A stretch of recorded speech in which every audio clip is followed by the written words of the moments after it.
Okay, now coming to the reverse fact. इसके जो reverse fact होते हैं इसमें क्या कहा जाता है, सबसे पहले मैं आपको एक बताता हूँ इसके रिवर्स फैक्ट में एनवीडी सिंड्रोम लगा दो। अच्छा देखो, अब सिंपल सी बात है, देखो एनवीडी सिंड्रोम यानी कि क्या है, nausea vomiting diarrhoea. Nausea vomiting diarrhoea जो है ना, ये आप देखो टॉपिकल एप्लीकेशन वाले ड्रग्स से नहीं, मतलब जो कॉमन सेंस अपनी यूज़ करो, ठीक है, ड्रग कीजिए। कि अगर कोई कहते हैं कि आपको मेफेनाइड एसीटेट से होती है, तो आप कहोगे नहीं, उससे तो ऑफकोर्स नहीं होती। क्या है, सल्फर डायाजीन, उससे नहीं होती। उसके अलावा सल्फेसिटामाइड से नहीं होती। क्यों नहीं होती? वो तो टॉपिकल ही है। ये फिर किससे होती है? जो कि हम यूज़ कर रहे हैं किसके लिए? जीआईटी के लिए, ठीक है। तो जीआईटी के लिए सबसे ज़्यादा हम क्या था, सल्फासैलाजीन के लिए सबसे ज़्यादा होगी, क्योंकि ये नॉन एब्जॉर्बेबल था, ठीक है। ये नॉन एब्जॉर्बेबल था ना, तो इसके लिए सबसे ज़्यादा होगी। उसके अलावा बाकी भी जो जीआईटी के अंदर एब्जॉर्बेबल ड्रग के, उनके लिए भी साथ प्रोड्यूस होगा, ठीक है, एनवीडी सिंड्रोम। उसके बाद हम कहते हैं जितने भी सल्फोनामाइड हैं, चाहे वो एंटी बैक्टीरियल यूज़ करें, चाहे डायूरेटिकल यूज़ करें, चाहे जिसके लिए कहें, there all the causing the hypersensitivity reaction. Hypersensitivity reaction के अंदर यूट्रिकेरिया, रैशेज, उसके अलावा फीवर, फोटोसेंसिटिविटी, एंजियोनोडिज्म, और वेरी, मतलब आप कह रहे हो कि रेयर केसेस के अंदर जो है ना, स्टीवन जॉनसन सिंड्रोम जो है, ये भी हो सकता है, ठीक है। ये इसके आ जाते हैं। उसके अलावा कहते हैं हीमोटोलॉजिकल क्या है, देखो अब ये जो है, ठीक है, हेमाटोलॉजिकल जो इफेक्ट्स होते हैं बेसिकली ये, मतलब आपके उसके अंदर आते हैं कम्बिनेशन, अगर ड्रग्स के अंदर आते हैं, लेकिन नॉर्मली भी आ सकते हैं, ठीक है। इसमें क्या आ जाता है, इसमें एक तो आ जाता है एनीमिया। एनीमिया एप्लास्टिक भी हो सकता है एंड हीमोलिटिक भी हो सकता है। उसके अलावा थ्रोम्बोसाइटोपिनिया आ जाता है, ठीक है। थ्रोम्बोसाइटोपिनिया, क्या कहते हैं, जो ग्रेन्युलोसाइटोपिनिया, ठीक है, लीकेमिया। और एक बहुत ही इंपॉर्टेंट एमसीक्यू के लिहाज से G6PD की अगर डेफिशिएंसी हो, तो वो भी ये उसको एग्रेवेट कर सकता है, ठीक है। और ये इसकी काउंटर इंडिकेशन भी होती है, अगर किसी को G6PD की डेफिशिएंसी है तो उसके अंदर हम ये ड्रग बिल्कुल भी नहीं देते। उसके अलावा ये सुपर इन्फेक्शन करा सकता है, ठीक है। ये इसके सारे। एक और बड़ी इंपॉर्टेंट चीज़ मैं आपको बताऊंगा, ना सिर्फ एडवांस फैक्ट है बल्कि इसका इलाज भी, एक कॉमन कंडीशन अगर किसी को हो जाती है तो क्या है, यूटीआई के अंदर जो है ना, ये करा देते हैं क्रिस्टल यूरिया, ठीक है। उसके अलावा हीमाच्यूरा, सॉरी मैं क्या बोल रहा हूँ, हीमाच्यूरिया, ठीक है, क्रिस्टल यूरिया, और कभी कभी ऑब्स्ट्रक्शन भी। क्यों? मैं आपको बताता हूँ, इसकी जो पीएच होती है ना, it is alkaline in nature. तो अच्छा, अब मैं आपको एक क्लियर आपको कॉन्सेप्ट कर देता हूँ, जो कि मतलब थोड़ा सा डिफिकल्ट है।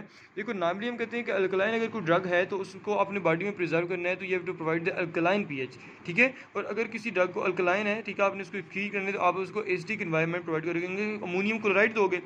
लेकिन एक चीज़ आपने ये भी याद रखनी है कि ये डिपेंड, ये जो चीज़ है इसकी एक्सक्रीशन, ये सिर्फ उसकी एसिडिक बेसिक नेचर पे ऊपर डिपेंड नहीं करती, बल्कि सॉल्युबिलिटी पे भी डिपेंड करती है, ठीक है। जो ड्रग जितना ज़्यादा सॉल्युबल होता है ना, वो उतना इजीली एक्सक्रीट हो जाता है। जो कम सॉल्युबल होता है वो कम एक्सक्रीट हो जाता है, ठीक हो गया।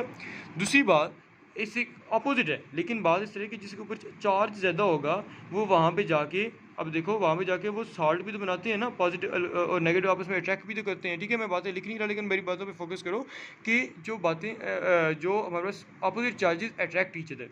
तो अभी ये जब वहाँ पे जाते हैं, अगर हम वहाँ पे अल्कलाइन इन्वायरमेंट देंगे, तो होना क्या चाहिए कि ये प्रिजर्व हो, प्रिजर्व होते भी हैं उस लिहाज से, ठीक है। और प्रिजर्व होते हैं, एक्सक्रीट होते हैं। लेकिन अगर वहाँ पे एसिडिक इन्वायरमेंट देंगे तो क्या होगा, एसिडिक इन्वायरमेंट नॉर्मली इसकी क्या करानी चाहिए, एक्सक्रीशन, ठीक है। और एक्सक्रीशन होती है, एक्सक्रीशन होकर कहाँ पे जाएगा, नेफ्रॉन के अंदर, ठीक है। नेफ्रॉन में इतना तेज़ फ्लो तो नहीं है ना, नेफ्रॉन के अंदर। अब देखो, ये वो अल्कलाइन है, ये एसिडिक कोई हम चीज़ जो दे रहे हैं, like ammonium chloride for example दे रहे हैं, NH4Cl, ठीक है। अब क्या होगा, ये जब उसके साथ देंगे तो वहाँ पे जाके साल्ट बना देता है। जब साल्ट बनाएगा तो एज ए रिजल्ट क्या होता है, हीमोचूरिया, क्रिस्टल यूरिया होगा, उसकी वजह से फिर हीमोचूरिया, इवन ऑब्स्ट्रक्शन तक हो सकती है। तो अभी अगर किसी बंदे को खुदा न सा प्रॉब्लम होता है सल्फोनामाइड्स का, कि उसको अगर सल्फोनामाइड की टॉक्सिसिटी होगी, उसकी वजह से उसको ये प्रॉब्लम बनना है, तो then what will you do, आप उसको अल्कलाइन इन्वायरमेंट दोगे, यानी कि आप उसको सोडियम बाइकार्बोनेट, Na, ठीक है, सोडियम बाइकार्बोनेट आप उसको दोगे, ठीक है। बाइकार्बोनेट देने से क्या होगा, उसकी जो हमारे वहाँ पे किडनी के अंदर प्रॉब्लम है वो ठीक हो जाएगा, ठीक है। ये आपने इसके यूज़ करने हैं। उसके अलावा मैं नेक्स्ट आपको बता देता हूँ, what are the contraindication, कि कब सल्फोनामाइड नहीं देना, ठीक है। सल्फोनामाइड जो है वो कुछ कंडीशन के अंदर बिल्कुल भी नहीं देना, प्रेगनेंसी के अंदर। क्यों प्रेगनेंसी के अंदर नहीं देना, इसकी रीज़न ये होती है कि इसकी जो टिश्यू, इसको क्या कहते हैं, कि जिसकी डिस्ट्रीब्यूशन है बहुत वाइडली डिस्ट्रीब्यूटेड है। ये प्लेसेंटा को क्रॉस कर सकता है, ब्लड बैरियर को क्रॉस कर सकता है, फीटस तक जा सकता है। तो जब फीटस तक जाएगा तो ऑफकोर्स प्रेगनेंसी में तो नहीं देना, ठीक है। उसके अलावा क्यों, जब अगर आपने दे दिया, फॉर एग्जाम्पल गलती से किसी को नहीं पता दे दिया, तो क्या होगा, जब बच्चे पैदा होंगे इनके अंदर कंडक्चर्स की प्रॉब्लम होगा। कंडक्चर्स होते हैं jaundice in the new burn, ठीक है। और उसके ट्रीट करने के लिए डिफरेंट तरीके होते हैं, लाइक उसको ब्लू लाइट से एक्सपोज करा जाता है और डिफरेंट चीज़ें। लेकिन मतलब वो बात की, वो मेडिसिन की बात है। यहाँ पे आप देखें, जो सिंपल बात है कि प्रेगनेंसी के लिए हम कनेक्चर्स को यूज़ करते हैं। इट इज़ देन ऑफकोर्स जब वहाँ पे नहीं है तो न्यू बर्न्स के लिए तो हम बिल्कुल नहीं देंगे, क्योंकि न्यू बर्न्स को ही तो हमने बचाना है।